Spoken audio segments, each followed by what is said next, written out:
What's up mga tamago? Arno, lagosay mo sa inyong lahat and it's Mavia time. Naandito tayo para maglaro na naman at ipakita sa inyo ang iba't ibang features na naandito sa Heroes of Mavia. Malapit na nga yung grand launch nila mga tamago at abangan natin meron silang mga pa-scholar na ilalabas. So isihan nyo lang mga tamago at syempre hindi kayo mawawalan at alam nyo na ang kasunod. But anyway, tara na maglaro na muna tayo nitong Heroes of Mavia. So ito mga tamago, no, ito na yung base natin at syempre nag-upgrade na rin tayo rito. Meron na ako makikita nyo mga tamago. Ito yung mga depensa nating malulupit. Ayan, upgraded na yan. Baka naman. Dati kasi mas matataas na yung level nitong mga depensa ko. Kaya lang nag-reset noon at sa ground launch nga, magre-reset daw ulit. Ang maganda naman dito mga tamago, syempre may explore na natin. Ano ba yung dapat unahin? Ano ba yung dapat kong pinalakas? Kaya ngayon pa lang gumagawa na tayo ng mga strategy regarding dito sa laro na to. Balita ko, mahigit 30 mil na daw ang lupa dito sa Heroes of Mavia mga tamago. Kaya naman talagang siguro yung reward system dito hindi natin masabi kung magkano, pero mas gusto ng mga developers na mag-focus daw sa gameplay. Pwede ka rin naman makalarin nito ng libre kahit wala kang NFT. Pero in terms ng kitaan mga tamago,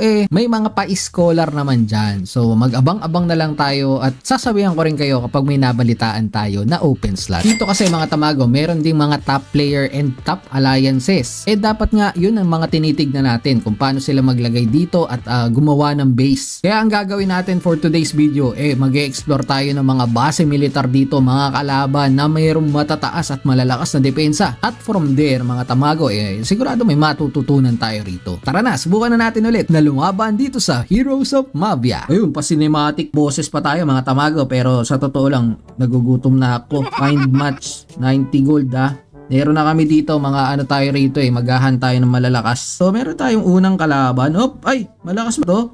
Hindi ito, weakling.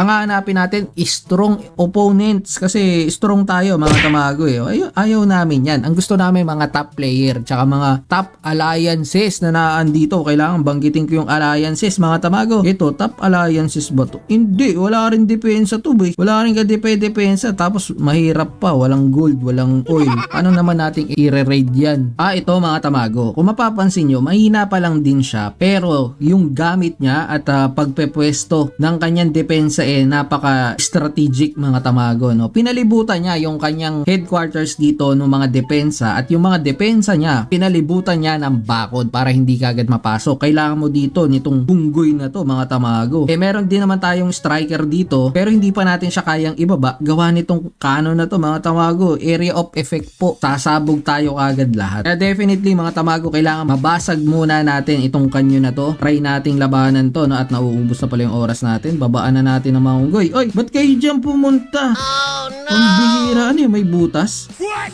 Lumiko sila free shot? Grabe mga tamago, napaka-utak. Mayroong butas dito, kaya sila dito pupunta. Ayun grabe na utakan tayo dun. Ito yung mga top player talaga. Butas pala yung likod. Hindi kasi kita naharangan ng naharangan siya ng headquarters. Grabe mga tamago, ang utak nun. Kasi iniisip natin, kung dito natin ibinaba tong unggoy na to, babasagin niya tong wall Kaso yung pala may opening dito sa bakod. Ang ganda. Another strategy at natutunan natin mga tamago, no? Kala lang natin madaling sakupin pero hindi po. Ngayon hindi ko na i-attack itong mga units natin. Mauubos lang to mga tamago. So ganun lang mga tamago, no? Kita nyo naman yung nakalaban natin kanina. Kahit hindi siya masyadong super level upgraded yung kanyang headquarters at saka yung kanyang mga walls, dinaan tayo sa strategy. Kaya talagang napakagandang laruin din itong Heroes of Mavia mga tamago. Sa mga interested at yung mga dating player ng COC dyan, alam ko talagang naghahanap kayo ng mga paisko. Well, magtatanong tayo sa AAG mga tamago. Isa po tong malaking guild na talaga nag-invest dito sa laro na to. And let's see kung makakapag-provide sila ng mga limited slots pagdating sa scholarships. Hanggang dito na lang muna to mga tamago at ingat kayo. Tamago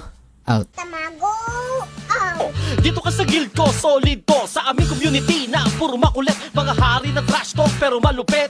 Bawal ang iyakin kapag ka natatalo. Magpalit ka na ng bago at lumipat ka ng kampo. Gusto mo kumita habang